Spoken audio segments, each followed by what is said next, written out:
السلام علیکم دوستو، آج کی ویڈیو میں ہم قرآن میں موجود کچھ ایمان تازہ کرنے والے واقعات اور کہانیوں کا ذکر کریں گے۔ آج کی کہانیاں وہ کہانیاں ہیں جو کسی مقصد کے لیے اللہ تعالیٰ نے قرآن میں لکھی ہیں اور ہمیں ان کہانیوں سے سبق حاصل کرنا چاہیے۔ امید ہے آپ یہ ویڈیو اینڈ تک دیکھیں گے اور اپنا ایمان تازہ کرنے کی کوشش کریں گے۔ آپ ہمارے اس چینل کو سبسکرائب کریں اور ہماری انٹرنیٹ فیملی میں شامل ہو جائیں تاکہ ہمیں موٹیویشن ملتی رہے اسی طرح کی انٹرسٹنگ اور فائدہ مند ویڈیوز بنانے کے لیے۔ آئیے ویڈیو شروع کرتے ہیں۔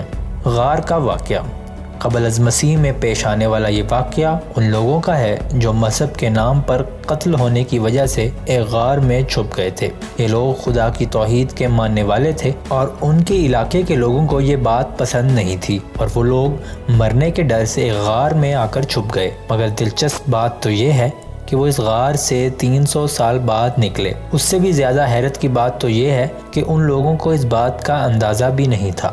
ان لوگوں کو یہ لگ رہا تھا کہ وہ بس غار میں جا کر سوئے تھے اور صبح اٹھے ہیں، مگر ان کو یہ نہیں پتا تھا کہ وہ 300 سال لمبی نیند سے اٹھ رہے ہیں اور جب وہ باہر آئے تو ساری دنیا ہی تبدیل ہو چکی تھی۔ یہ کہانی قرآن کی سورت 18 الکہف میں موجود ہے۔ ان لوگوں کی تعداد جو قرآن میں لکھی گئی ہے وہ کنفرم نہیں۔ قرآن میں ان کی ایگزیکٹ تعداد نہیں بتائی گئی۔ کوئی کہتا ہے کہ یہ 3 ہے تو کوئی کہتا ہے 5 تو کوئی 7 کا فگر بتاتا ہے، مگر وہ کچھ لوگ تھے اور قرآن کے مطابق ان کے درمیان ایک کتا بھی تھا، اور بے شک اللہ بہتر جاننے والا ہے۔ حضرت یونس علیہ السلام اور مچھلی کا واقعہ۔ حضرت یونس علیہ السلام قوم نینوا کی طرف بھیجے گئے تھے۔ حضرت یونس کا زمانہ عیسیٰ علیہ السلام سے تقریباً 800 سال پہلے کا ہے۔ حضرت یونس علیہ السلام کی قوم بھی بت پرستی اور کافر ریت و روایت پر اتر چکی تھی۔ یونس علیہ السلام 7 سال تک دعوت حق دیتے رہے اور اللہ کی راہ پر لوگوں کو بلاتے رہے، لیکن جب ان کی قوم پر اس دعوت حق کا اثر نہ ہوا اور وہ اپنی بت پرستی میں مگن تھے تو یونس علیہ السلام نے آخر میں اللہ تعالیٰ کے عذاب سے اپنی قوم کو ڈرایا۔ ان کی قوم نے پھر بھی ان کی بات نہ سنی۔ جب عذاب کا وقت قریب آ گیا اور عذاب کے آثار ان کی قوم پر ہونے لگے تو حضرت یونس واپس نہ آئے۔ ادھر جب حضرت یونس اپنی قوم کو چھوڑ کر چلے گئے تب اللہ کے عذاب کے آثار بھی رونما ہونے لگے۔ کالے سیاہ بادل چھا گئے، گھنا کالا دھواں ان کی قوم کی طرف آنے لگا۔ قوم نے یونس علیہ السلام کو ڈھونڈنے کی کوشش کی لیکن وہ نہیں ملے تو ان کی قوم خود ہی اپنے بیوی بچوں اور یہاں تک کہ اپنے جانوروں کے ساتھ ایک میدان میں اکٹھے ہو گئے اور اللہ تعالیٰ کی بارگاہ میں رو رو کر اپنے گناہوں کی معافی طلب کرنے لگے۔ اللہ تعالیٰ نے دعائیں قبول کیں اور عذاب کو ختم کر دیا۔ اسلام کی تاریخ میں یہ پہلی دفعہ ہوا کہ کسی قوم پر عذاب آیا اور جب وہ واپس سچے دین پر لوٹے تو ان کو معاف کر دیا گیا اور ان سب پر سے عذاب کو ختم کر دیا گیا، ورنہ رب اگر کسی قوم پر عذاب لانے کا فیصلہ کر لے تو وہ واپس نہیں لیتا۔ یونس علیہ السلام اپنی قوم سے دور چلے گئے تھے لیکن وہ آتے جاتے لوگوں سے اپنی قوم کا حال پتہ کرنے کی کوشش کرتے رہے۔ جب ان کو پتہ چلا کہ ان کی قوم سے عذاب ٹال دیا گیا ہے تو حضرت یونس تب بھی واپس نہ گئے، کیونکہ ان کی قوم نے ان کو جھٹلایا تھا اور یہ ان کی شایان نشان نہ تھا کہ وہ ایسی نافرما بردار قوم کے پاس واپس لوٹ کر جاتے۔ مچھلی کے پیٹ کا سفر۔ جب چلتے چلتے راستے میں ایک سمندر آیا، یونس علیہ السلام ایک کشتی میں سوار ہو گئے۔ کشتی جب طوفان میں پہنچی تو وہ بے قابو ہو گئی۔ کشتی میں جتنے بھی لوگ سوار تھے ان میں سے ایک نے کہا، لگتا ہے ہم میں سے کوئی ایک گناہ گار اس کشتی میں سوار ہے، ہمیں قرآن اندازی کرنی چاہیے کہ وہ گناہ گار کون ہے۔ 3 بار قرآن اندازی کی گئی اور تینوں بار حضرت یونس علیہ السلام کا نام نکلا۔ بار بار حضرت یونس علیہ السلام کا نام نکلنے پر کشتی سواروں نے یہ فیصلہ کیا کہ حضرت یونس علیہ السلام کو دریا میں ڈال دیا جائے۔ وہاں ایک بڑی مچھلی نے حضرت یونس علیہ السلام کو نگل لیا۔ اس طرح حضرت یونس علیہ السلام مچھلی کے پیٹ میں پہنچے۔ کافی دنوں تک وہ مچھلی کے پیٹ میں ہی رہے۔ وہاں انہوں نے اللہ تعالیٰ سے یہ دعا کی، اے اللہ تعالیٰ، کوئی نہیں معبود سوائے تیرے، تو پاک ہے اور میں نے ہی اپنے جان پر ظلم کیا۔ اے اللہ تعالیٰ میرے خطاؤں کو معاف کر دے۔ اللہ تعالیٰ نے یونس علیہ السلام کی دعاؤں کو قبول کیا اور اس طرح مچھلی نے ان کو کنارے پر لا کر اگل دیا اور وہ اپنی قوم کی طرف لوٹ آئے۔ حضرت سلیمان اور جن کا واقعہ۔ حضرت سلیمان حضرت داؤد کے سب سے چھوٹے بیٹے تھے۔ یہ اسرائیل کے شہر یروشلم میں پیدا ہوئے تھے اور ان کی والدہ کا نام سبا تھا۔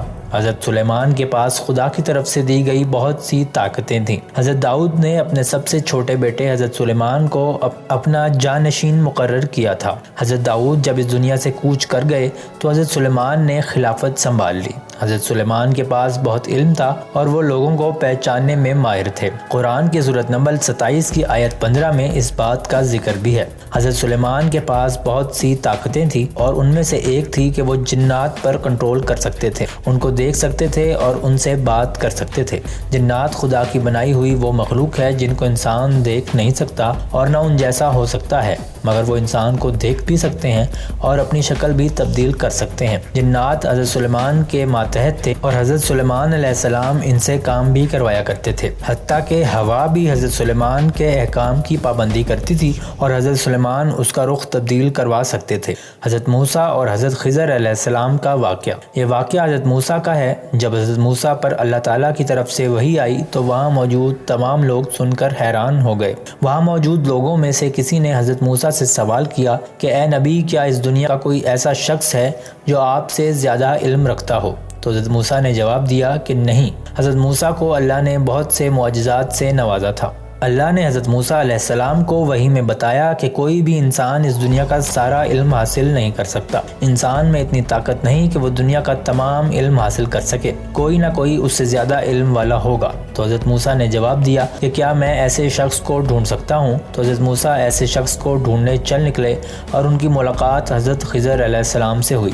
پھر حضرت موسیٰ علیہ السلام ان کے ساتھ چل پڑے اور ان کے ساتھ 3 ایسے واقعات ہوئے جن کی سمجھ حضرت موسیٰ کو نہ آئی۔ پہلے واقعے میں حضرت خضر نے کشتی میں ایک سوراخ کر دیا جس کشتی میں وہ خود اور حضرت موسیٰ سوار تھے۔ پھر حضرت خضر نے ایک لڑکے کو قتل کر دیا اور پھر ایک علاقے میں دیوار بنوائی، حالانکہ اس علاقے کے لوگوں نے ان کو کھانا دینے سے انکار کر دیا تھا۔ جب یہ واقعات ہو رہے تھے تو حضرت موسیٰ کو ان کی منطق سمجھ نہیں آ رہی تھی، تو حضرت خضر نے ایک ایک واقعہ کرنے کی وجہ بتائی۔ وجہ کو یوں تھی کہ حضرت خضر نے کشتی میں ایک سوراخ اس وجہ سے کیا کہ وہاں کا بادشاہ لوگوں کا مال چھین لیا کرتا تھا، مگر اس کشتی میں سوراخ ہونے کی وجہ سے کشتی اس بادشاہ کے کسی کام نہ رہتی اور وہ اس کشتی پر قبضہ نہ کرتا۔ اس بچے کو قتل کرنے کی وجہ یہ تھی کہ وہ بچہ اپنی جوانی میں بہت سے فساد اور برائی کے کام کرنے والا تھا، جس وجہ سے اس کو مارنا ضروری ہو گیا تھا، اور اللہ تعالیٰ نے اس کے والدین کو ایک اور نیک اور فرمانبردار بیٹا عطا کرنا تھا۔ اور حضرت خضر کی طرف سے کیا جانے والا آخری کام جو ایک دیوار بنانے میں مدد کرنا تھا، اس کے پیچھے منطق یہ تھی کہ اس دیوار کے نیچے 2 یتیم بچوں کی وراثت پڑی ہوئی تھی، اور دیوار بنانے سے وہ مال جو یتیم بچوں کا تھا وہ ان کے جوان ہونے تک محفوظ ہو جاتا۔ حضرت یوسف علیہ السلام کا واقعہ۔ حضرت یوسف علیہ السلام کو آپ میں سے کون نہیں جانتا ہوگا؟ ان کے قصے ہم بچپن سے سنتے آ رہے ہیں۔ حضرت یوسف اپنے باپ حضرت یعقوب علیہ السلام کے سب سے پسندیدہ بیٹے تھے اور ان کے بھائیوں نے ان کے خلاف سازش کی تھی۔ بہت سوچ اور پلاننگ کے بعد حضرت یوسف علیہ السلام کے بھائیوں نے ان کو ساتھ ملا کر ایک ایسی جگہ لے گئے اور حسد میں آ کر ان کو ایک کنویں میں پھینک دیا۔ ان کے بھائیوں نے حضرت یوسف کو کنویں میں پھینکنے سے پہلے ان کے جسم پر جو لباس تھا وہ اتار لیا اور اس پر جھوٹ کا ایک تنبے کا خون لگا دیا، اور وہ قمیض واپس گھر لے گئے اور گھر آ کر اپنے والد حضرت یعقوب علیہ السلام کو بتایا کہ حضرت یوسف علیہ السلام کو کوئی جانور کھا گیا ہے۔ یہ بات حضرت یعقوب علیہ السلام پر قیامت بن کر ٹوٹی اور وہ اس خبر کے بعد رونے لگ گئے۔ وہ اتنا روئے کہ ان کی آنکھوں کی بینائی چلی گئی، مگر وہ پھر بھی خون کے آنسو روتے رہے۔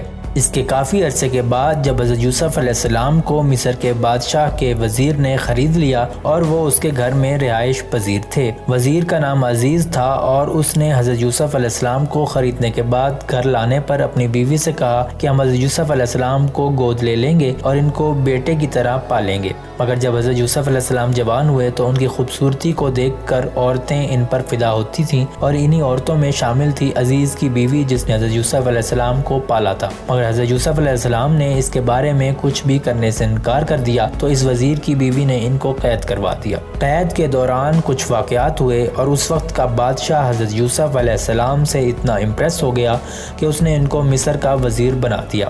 جب زلیخا حضرت یوسف پر فدا ہوئی تو اس نے اپنے جاننے والی عورتوں کو ان کا بتایا اور بتایا کہ یہ کتنے خوبصورت ہیں، لیکن اس کی کنیزیں اور باقی عورتوں نے اس کا یقین نہ کیا اور کہا کہ کوئی اتنا حسین کیسے ہو سکتا ہے۔ تو زلیخا نے یہ ارادہ کیا کہ وہ ان عورتوں کو ثابت کرے گی کہ حضرت یوسف علیہ السلام اتنے ہی حسین ہیں۔ زلیخا نے ایک دعوت کروائی اور تمام عورتوں کو اکٹھا کر لیا۔ دعوت کے دوران جب وہ پھل کاٹ کر کھا رہی تھی تو زلیخا نے حضرت یوسف علیہ السلام کو اندر آنے کا کہا۔ جب حضرت یوسف علیہ السلام اس جگہ پر پہنچے جہاں تمام عورتیں پہلے سے بیٹھی ہوئی تھیں تو وہ سب کی سب عورتیں حضرت یوسف علیہ السلام کے حسن کو دیکھ کر حیران ہو گئیں اور ان کے منہ کھلے کے کھلے رہ گئے۔ ان کو اپنی آنکھوں پر یقین نہ آیا کہ حضرت یوسف علیہ السلام اتنے ہی خوبصورت ہیں جتنا کہ زلیخا نے بتایا تھا۔ وہ ان کو دیکھنے میں اتنی مگن ہو گئیں کہ وہ جس چھری سے پھل کاٹ رہی تھیں بے دھیانی میں وہ اپنے ہاتھ کاٹ بیٹھیں اور ان کو پتہ تک نہ چلا۔ امید کرتا ہوں آپ کو یہ واقعات دلچسپ لگے ہوں گے۔ ہماری ویڈیو کو لائک اور سبسکرائب ضرور کر دیجیے گا تاکہ ہماری نیکسٹ ویڈیو آپ تک پہنچ سکے۔ آپ سے ملاقات ہوگی انشاءاللہ اگلی ویڈیو میں، تب تک اپنا خیال رکھیے گا۔ رب رکھا۔